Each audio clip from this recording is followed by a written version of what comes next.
अस्सलामुअलैकुम वरहमतुल्लाहि वबरकातुहू। मेरे मोहतरम व प्यारे नाजरीन, रिवीजन पॉइंट्स में खुश आमदीद। बहुत सारी इस्लामी व मालूमाती वीडियोस देखने के लिए मेरा चैनल रिवीजन पॉइंट सब्सक्राइब कर लें, और अगर वीडियोस अच्छी लगें तो लाइक, कमेंट्स और अपने दोस्तों के साथ शेयर करना मत भूलें। शुक्रिया।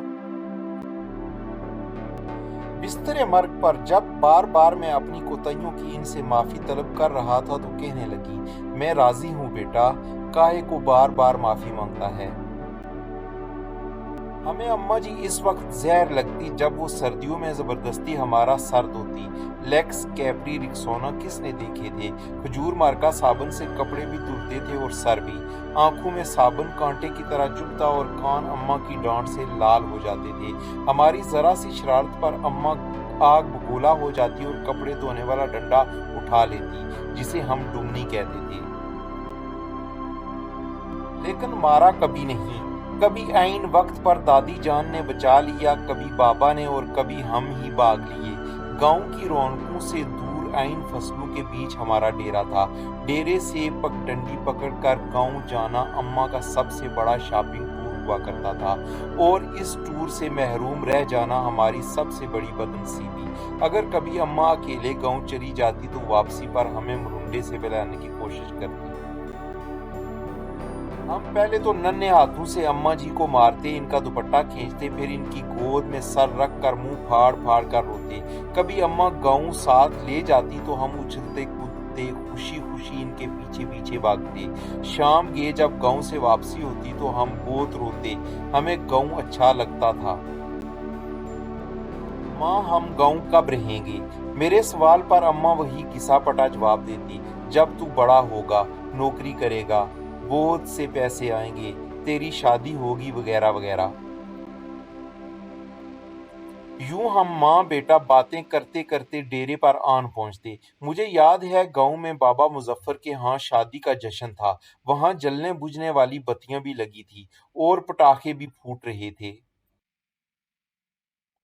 आगे बढ़ते हुए आपसे एक बार फिर गुजारिश है कि अगर अभी तक आपने मेरा चैनल रिवीजन पॉइंट सब्सक्राइब नहीं किया तो बराए मेहरबानी इसे अभी सब्सक्राइब कर लें और साथ में लगे घंटी के निशान को दबा दें, ताकि मेरी आने वाली सारी वीडियोस की नोटिफिकेशन आपको मिलती रहे। शुक्रिया।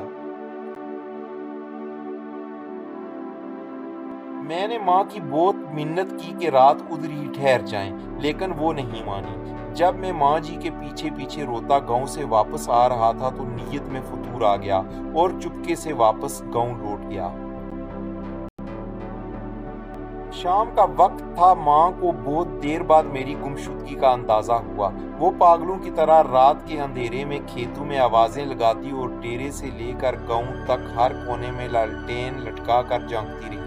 रात के जब मैं शादी वाले घर से बाजियाब हुआ तो शेरनी की तरह मुझ पर हमला आवर हुई। इस रात अगर गांव की औरतें मुझे ना बचाती तो अम्मा मुझे मार ही डालती।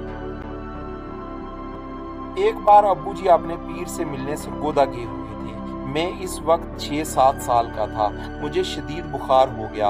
अम्मा जी ने मुझे गर्म चादर में लपेट कर कंधे पर उठाया और खेतों से गुजरती 3 किलोमीटर दूर गांव के अड्डे पर डॉक्टर को दिखाने ले गई।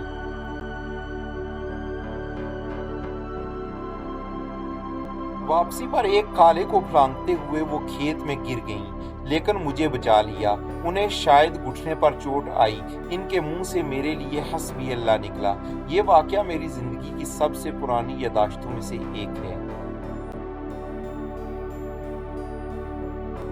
यकीनन वो बड़ी हिम्मत वाली खातून थी और आखिरी सांस तक मेहनत मुशक्कत की चक्की पीसती रही।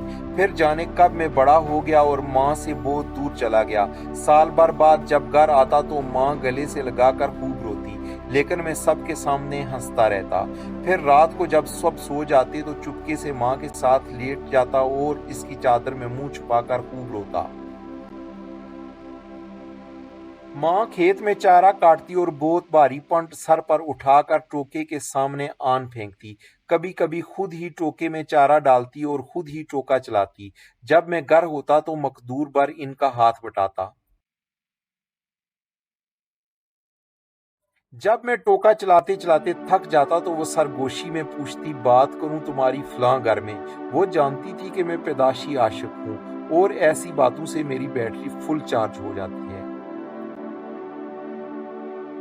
پھر ماں نے گاؤں میں گھر بنا لیا اور ماں نے اپنی پسند سے میری شادی کر دی۔ میں فیملی لے کر شہر چلا آیا اور ماں نے گاؤں میں اپنی الگ دنیا بسا لی۔ وہ میرے پہلے بیٹے کی پیدائش پر شہر بھی آئیں۔ میں نے انہیں سمندر کی سیر بھی کرائی۔ کلفٹن کے ساحل پر چائے پیتے ہوئے انہوں نے کہا، اس سمندر سے تو ہمارے ڈیرے کا چھپڑ زیادہ خوبصورت لگتا ہے۔ ماں بیمار ہوئی تو میں چھٹی پر ہی تھا۔ انہیں کئی دن تک بسکو پان کھلا کر سمجھتا رہا کہ معمولی پیٹ کا درد ہے، جلد افاقہ ہو جائے گا۔ پھر درد بڑھا تو شہر کے بڑے اسپتال لے گیا، جہاں ڈاکٹر نے بتایا کہ جگر کا کینسر آخری سٹیج پر ہے۔ خون کی فوری ضرورت محسوس ہوئی تو میں خود بلڈ بینک کے بیڈ پر جا لیٹا۔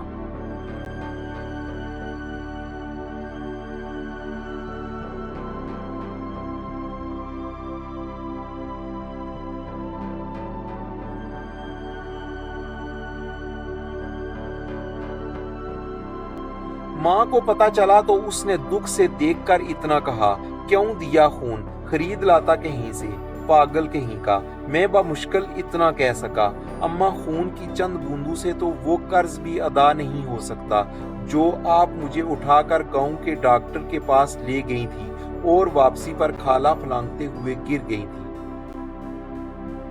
وہ کھلکھلا کر ہنسی تو میں نے کہا، اماں مجھے معاف کر دینا، میں تیری خدمت نہ کر سکا۔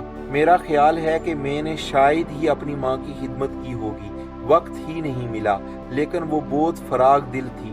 بستر مرگ پر جب میں بار بار اپنی کوتاہیوں کی ان سے معافی طلب کر رہا تھا تو کہنے لگی، میں راضی ہوں بیٹا، کاہے کو بار بار معافی مانگتا ہے۔ ماں نے میرے سامنے دم توڑا، لیکن میں نہیں رویا۔ دوسرے دن سر بھاری ہونے لگا تو قبرستان چلا گیا اور قبر پر بیٹھ کر منہ پھاڑ کر رویا۔ ماں سے بچھڑے مدت ہو گئی، اب تو یقین بھی نہیں آتا کہ کبھی ماں اس دنیا میں تھی بھی کہ نہیں۔ آج بیت اللہ کا طواف کرتے ہوئے پٹھانوں اور سوڈانیوں کے ہاتھ فٹ بال بنتا بنتا جانے کیسے دیوار کعبہ سے جا ٹکرایا۔ یوں لگا جیسے مدتوں بعد پھر ایک بار ماں کی گود میں پہنچ گیا ہوں۔ وہی سکون جو ماں کی گود میں آتا تھا، وہی اپنیت، وہی محبت جس میں خوف کا عنصر بھی شامل تھا۔ اس بار منہ پھاڑ کر نہیں، ڈارے مار مار کر رویا۔ 70 ماؤں سے زیادہ پیار کرنے والا رب کعبہ اور ہم صدا کے شرارتی بچے۔ اس ویڈیو کے آخر میں آپ سب سے گزارش ہے کہ اگر آپ میرے چینل پر نئے ہیں تو ویڈیو کو لائک، شیئر اور کمنٹ ضرور کریں اور میرے چینل کو سبسکرائب کریں اور بیل آئیکن کو دبا دیں تاکہ میری آنے والی ساری ویڈیوز آپ کو ملتی رہیں۔ شکریہ۔